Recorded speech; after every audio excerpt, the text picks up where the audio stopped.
अस्सलाम वालेकुम स्टूडेंट्स। आज के लेक्चर में हम जानेंगे इन्फेक्टिव एंडोकार्डाइटिस के बारे में। ठीक है, तो आज के लर्निंग ऑब्जेक्टिव्स है what is endocarditis, infective endocarditis. Okay, what are the causes of infective endocarditis, और उसके साथ हम जानेंगे डुक्स क्राइटेरिया। डुक्स क्राइटेरिया के बारे में हम जानेंगे। उसके बाद हम जो एग्ज़ाम सिनेरियो में जो साइन एंड सिम्टम्स जो बार बार रिपीट होती है, ठीक है, उनके बारे में हम जानेंगे। उसके बाद हम इन्फेक्टिव एंडोकार्डाइटिस के इन्वेस्टिगेशंस और आखिर में मैनेजमेंट को डिस्कस करेंगे। तो let's start the lecture. Infective endocarditis होता क्या है? इन्फेक्टिव मीन्स हमें इसके वर्ड से पता चल रहा है इन्फेक्शन ऑफ एंडोकार्डियम। तो मेनली जो है वाल्व की इन्फेक्शन होती है, ठीक है। एंडोकार्डियम में भी वाल्व की इन्फेक्शन होती है, ठीक है। तो इन्फेक्शन कौन कौन से बैक्टीरिया कराते हैं, ठीक है। जो मेन बैक्टीरियाज है, ठीक है, वो कौन से? स्ट्रेप्टोकोकस वराइडेन, स्टेफ ऑरियस, ठीक है, स्टेफ ऑरियस, ये दोनों कराते हैं मेन बैक्टीरिया, ठीक है। उन पेशेंट्स में इन्फेक्शन कराते हैं एंडोकार्डियम की जो जिसमें प्रीवियसली नॉर्मल वाल्व हो, लेकिन प्रीवियसली नॉर्मल वाल्व जो है नॉर्मल हो, लेकिन वो क्या हो, आईवी ड्रग्स यूज़र हो, ठीक है। आईवी ड्रग यूज़र्स में क्या होते हैं, स्टेफ ऑरियस जब वो ड्रग लेती है, ठीक है, लेते हैं तो फिर उसको ट्राइकेस्पिड वाल्व पे इफेक्ट करेगा, ठीक है। तो स्टेफ ऑरियस से मेनली जो वाल्व इफेक्ट होते हैं, ठीक है, इन्फेक्ट होते हैं, वो कौन से? ट्राइकेस्पिड वाल्व है, ठीक है। जो इन्फेक्शन है, ठीक है, infection of endocarditis, infection of endocardium है, वो मेनली हाई प्रेशर एरिया या डिमेज एंडोकार्डियम, डिमेज एंडोकार्डियम या हाई प्रेशर एरिया पर इन्फेक्शन होती है, ठीक है, मेनली एंडोकार्डियम में, ठीक है। तो डिमेज एंडोकार्डियम, अब मिसाल के तौर पर एक बंदा है, ठीक है, उसमें क्या है, वो उसका वाल्व डिमेज है, ठीक है, उसमें मिसाल के तौर पर वाल्व डिमेज है किसी वजह से, जैसे कि AR हो गया, एओर्टिक रिगार्जिटेशन हो गया, हाई प्रेशर ट्राइकेस्पिड रिगार्जिटेशन है, ठीक है, उधर भी क्या है, वाल्व डिमेज है, ठीक है। तो उसकी वजह से जो इन्फेक्शन होते हैं, ठीक है, उस वजह से इन्फेक्शन के रेट बढ़ जाते हैं, ठीक है, डिमेज वाल्व की वजह से या हाई प्रेशर एरिया की वजह से, ठीक है, प्रेशर ज़्यादा होने की वजह से, ठीक है, उस एरिया पे इन्फेक्शन की रेट ज़्यादा होती है। स्ट्रेप्टोकोकस वराइडेन उन पेशेंट्स में इन्फेक्शन कराते हैं एंडोकार्डियम की जो डेंटल प्रोसीजर कराए, ठीक है, डेंटल प्रोसीजर कराए बिना किसी एंटीबायोटिक प्रोफाइलेक्सिस के। सो एंटीबायोटिक प्रोफाइलेक्सिस के बाद अगर डेंटल प्रोसीजर कराए तो उनमें जो बैक्टीरिया है, ठीक है, वो जो ओरल एरिया है, ठीक है, डेंटल एरिया से वो ब्लड के थ्रू एंडोकार्डियम को इन्फेक्ट करा सकते हैं, ठीक है। वो बैक्टीरिया कौन सा होगा? स्ट्रेप्टोकोकस वराइडेन होगा। अब हम डिस्कस करते हैं वेजिटेशंस। अब वेजिटेशन जब इन्फेक्शन जब बैक्टीरिया ब्लड के थ्रू आते हैं, ठीक है, और यहाँ पर एंडोकार्डियम में अटैच हो जाते हैं, ठीक, डिमेज वाल्व पे, ठीक है, तो उधर क्या आ जाते हैं, उधर आ जाते हैं हमारे पास प्लेटलेट्स, ठीक है, प्लेटलेट्स आते हैं, ठीक है, उसके साथ प्लस फिब्रिन, ठीक है। तो जब प्लेटलेट, फिब्रिन और बैक्टीरिया ये तीनों एक वाल्व के अराउंड एक्युमुलेट हो जाए, ठीक है, उसे हम कहते हैं वेजिटेशंस, ठीक है। अब वेजिटेशंस जो है अचानक आहिस्ता आहिस्ता ग्रो करते हैं, ठीक है, जो वाल्व के अराउंड, ठीक है। तो इस वजह से क्या हो जाते हैं, वाल्व के डैमेज हो जाते हैं और वहाँ पर वल्वुलर रिगार्जिटेशन या वल्वुलर स्टेनोसिस हो सकते हैं, ठीक है। जो हमारे पास जो एक्यूट इन्फेक्टिव एंडोकार्डाइटिस है, ठीक है, वो उसका जो मेन बैक्टीरिया है वो कौन सा है हमारे पास? स्टेफ ऑरियस है, ठीक है, एक्यूट के लिए मेन बैक्टीरिया स्टेफ ऑरियस है। उसके अलावा स्ट्रेप्टोकोकस निमोनिया, ठीक है, उसके अलावा स्ट्रेप्टोकोकस पायोजेंस, ठीक है, ये भी हमारे पास एक्यूट इन्फेक्टिव एंडोकार्डाइटिस करा सकते हैं, ठीक है। जो प्रोस्थेटिक वाल्व है, ठीक है, प्रोस्थेटिक वाल्व है, उधर जो है इन्फेक्शन कौन कौन से बैक्टीरिया कराते हैं? स्टेफ्लोकोकस एपिडर्माइडिस मेन बैक्टीरिया है, ठीक है, जो प्रोस्थेटिक वाल्व पे इन्फेक्शन कराते हैं, ठीक है। और कोगुलेस नेगेटिव बैक्टीरिया जो होते हैं, ठीक है, वो सारे क्या कराते हैं? प्रोस्थेटिक वाल्व पे इन्फेक्ट कराते हैं। कोगुलेस नेगेटिव बैक्टीरिया में हमारे पास ब्रुसीला आते हैं, ठीक है, कैंडिडा फंगल इन्फेक्शन कराता है, ठीक है, कैंडिडा भी प्रोस्टेटिक वाल्व पे इन्फेक्शन करा सकते हैं, ठीक है, और एस्परजिलोसिस वगैरह भी, ठीक है। अब हम डिस्कस करते हैं डुक्स क्राइटेरिया। डुक्स क्राइटेरिया क्या कहता है? डुक्स कहता है कि जो इन्फेक्टिव एंडोकार्डाइटिस है उसको डायग्नोस करने के लिए हमें 2 क्राइटेरिया की ज़रूरत होती है, एक मेजर क्राइटेरिया और एक माइनर क्राइटेरिया, ठीक है। सो अब इन्फेक्टिव एंडोकार्डाइटिस के डायग्नोस के लिए हमारे पास जो मेजर क्राइटेरिया है, ठीक है, मेजर क्राइटेरिया क्या है? जो कल्चर करते हैं हम, कल्चर है वो पॉजिटिव आए, ठीक है, और जो एंडोकार्डियल इन्वॉल्वमेंट में हमें एंडोकार्डियल इन्वॉल्वमेंट के लिए हमें पॉजिटिव इकोकार्डियोग्राम आए, ठीक है, इको पे हमें पॉजिटिव आए, इको पॉजिटिव आए। इसका मतलब क्या है कि जो वाल्व है, ठीक है, वाल्व के अराउंड मास नज़र आए, मतलब वो जो वेजिटेशन जो है हमें इको पे वो नज़र आए वाल्व के अराउंड, ठीक है। उसके साथ न्यू वल्वुलर रिगर्जिटेशन आए, ठीक है, रिगर्जिटेशन हमें नज़र आए इको पे, ठीक है। तो ये भी मेजर क्राइटेरिया है। उसके साथ जो पॉजिटिव कल्चर में हमें टिपिकल ऑर्गेनिज्म और कल्चर पे आए, ठीक है, दो कल्चर से हमें मिनिमम 2 कल्चर से हमें वो पॉजिटिव ऑर्गेनिज्म के कल्चर पे आए, ठीक, पॉजिटिव आए। उसके साथ पॉजिटिव आए 12 आवर अपार्ट, ठीक है, 12 आवर अपार्ट पॉजिटिव आना चाहिए, ठीक है। या क्या है 3 पॉजिटिव कल्चर आए ओवर 1 आवर, ठीक है। इस तरीके से कल्चर की जाती है, ठीक है। अगर इनमें पॉजिटिव आए तो फिर मेजर क्राइटेरिया वो पूरे हो जाती है, ठीक है। अब माइनर क्राइटेरिया में हमारे पास, उसमें माइनर क्राइटेरिया कौन कौन से हैं? माइनर हमारे पास है, माइनर है जो प्री डिस्पोजिंग एब्नॉर्मलिटी हो, ठीक है, मतलब वॉल पहले से ही प्री डिस्पोजिंग एब्नॉर्मलिटी हो, ठीक है, वॉल पहले से डैमेज हो, या पेशेंट आईवी ड्रग यूज़र हो, ठीक है। उसके अलावा पायरेक्सिया हो, फीवर हो, मीनिंग पायरेक्सिया हो ग्रेटर देन 38 डिग्री सेंटीग्रेड, ठीक है। उसके अलावा एम्बोलिक फिनोमिना और वस्कुलाइटिक फिनोमिना पॉजिटिव है।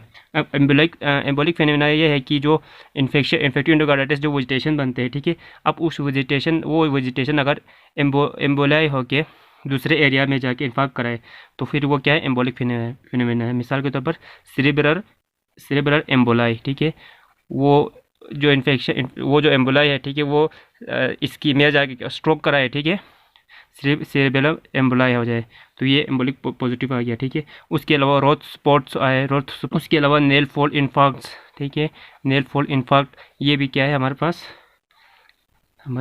पास है एम्बोलिक फिनोमिना। अब वास्कुलेटिक फिनोमिना में हमारे पास आता है स्प्लिंटर हेमरेज,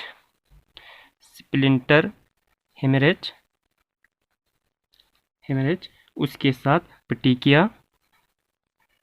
पेटिकिया और ओसलर नोड्स, ठीक है, ओसलर नोड्स, ठीक है, जो पाल्पेट करने से उनको वो टेंडर होते हैं, ठीक है, वो होते हैं ओसलर नोड्स, ठीक है।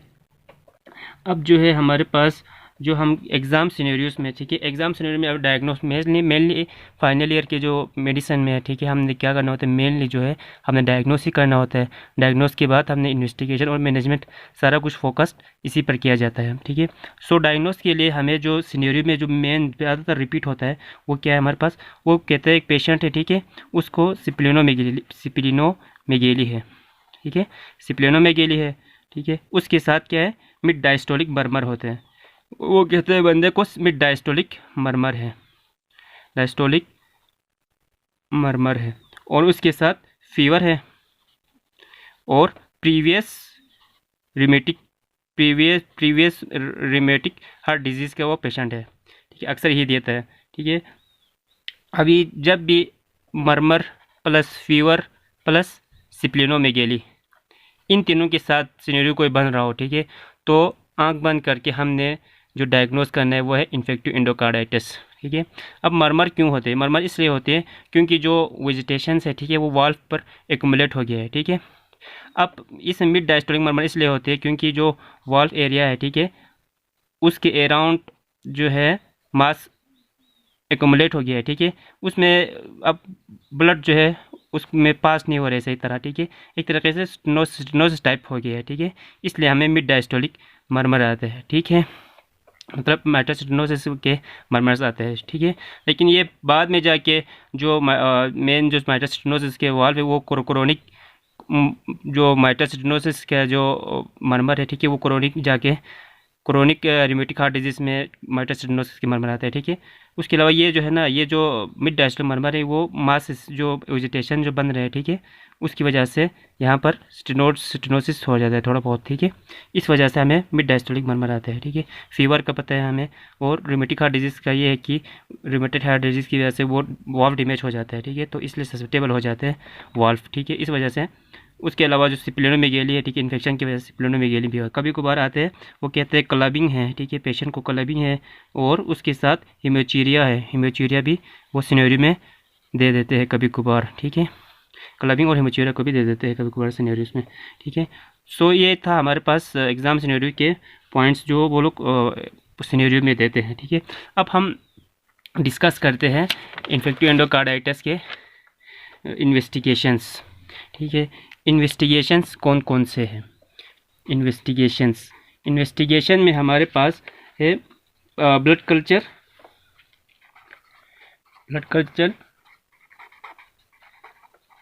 Echocardiogram, ECG, blood baseline, blood के जो बेसलाइन जो इन्वेस्टिगेशंस है, ठीक है, वो करना होते हैं, ठीक है। उसके अलावा चेस्ट एक्सरे करना होता है, ठीक है। अब जो है ब्लड कल्चर पे हमें क्या मिलेंगे, ठीक है। अब ब्लड कल्चर का हमें क्या फ़ायदा होगा? ब्लड कल्चर का ये फ़ायदा होगा, जो हमारे पास जो पॉजिटिव ऑर्गेनिज्म है, ठीक है, वो पॉजिटिव आ जाएगा, ठीक है, एक तो ये फ़ायदा होगा। दूसरा फ़ायदा ये होगा कि इससे हमें एंटीबायोटिक गाइडेंस मिल जाएंगे, ठीक है। हमने कौन सा एंटीबायोटिक जो ससेप्टेबल है, ठीक है, सेंसिटिविटी के मुताबिक हम एंटीबायोटिक दे सकते हैं। ब्लड कल्चर का दूसरा फ़ायदा ये है, ठीक है। ब्लड कल्चर हमने 6 सेट्स में करने होते हैं मेनली, और जो 90% जो है फर्स्ट 2 सेट्स में हमें पॉजिटिव आ जाते हैं, ठीक है, ब्लड कल्चर के। अब हम डिस्कस करते हैं ईको को। अब इकोकार्डियोग्राम में हमें क्या मिलेंगे? हम डिटेक्ट कर सकते हैं, ठीक है, वेजिटेशन को हम डिटेक्ट कर सकते हैं इको पे, ठीक है।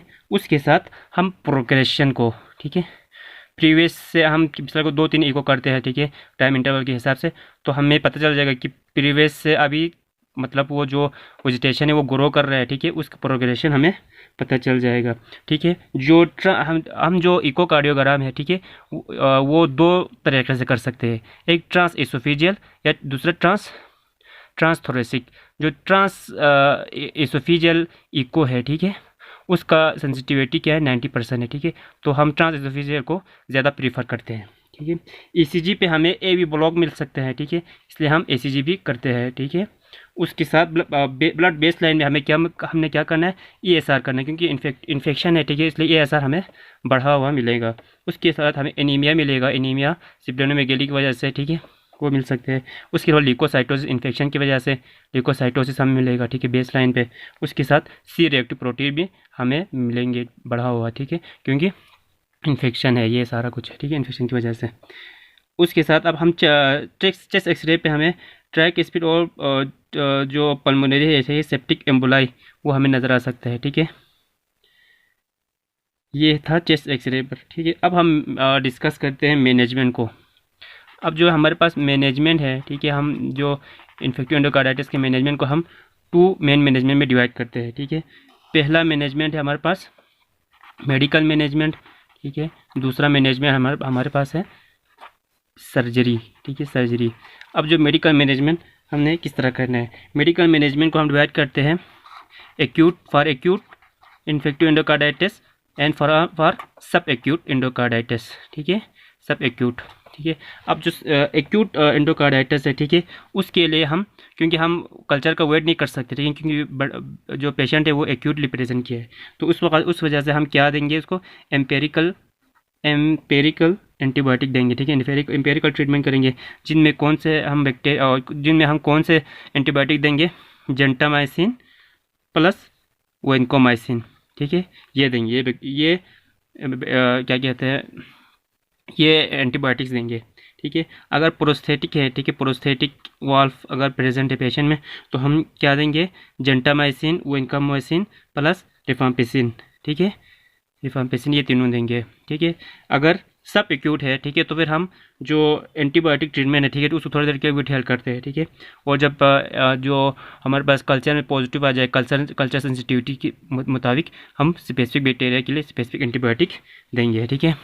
अब सर्जरी कब करते हैं? सर्जरी उस वक्त करते हैं जब स्टफ ओरियस से या फंगल इन्फेक्शन, फंगल इंडोकार्डाइटिस हो, ठीक है। अगर फंगल इन्फेक्शन हो, ठीक है, या इन्फेक्शन हो किसकी वजह से? स्टफ ओरियस की वजह से, ठीक है, तो हम सर्जरी करते हैं, ठीक है। ये सर्जरी में हम क्या करते हैं? हम वाल्व जो है रिप्लेस करते हैं, ठीक है, वाल्व रिप्लेसमेंट करते हैं, ठीक है, क्योंकि वाल्व का ही इशू है, ठीक है, तो हम वाल्व को रिप्लेस करते हैं सर्जरी में, ठीक है, अगर स्टफ ओरियस का रीज़न हो, ठीक है, या फंगल इन्फेक्शन हो, ठीक है। So this is all about infective endocarditis, ठीक है। अगर आपको कोई क्यूरी हो, कोई क्वेश्चन हो, ठीक है, इससे रिलेटेड, ठीक है, तो आप मुझसे पूछ सकते हैं, ठीक है। Thanks for watching.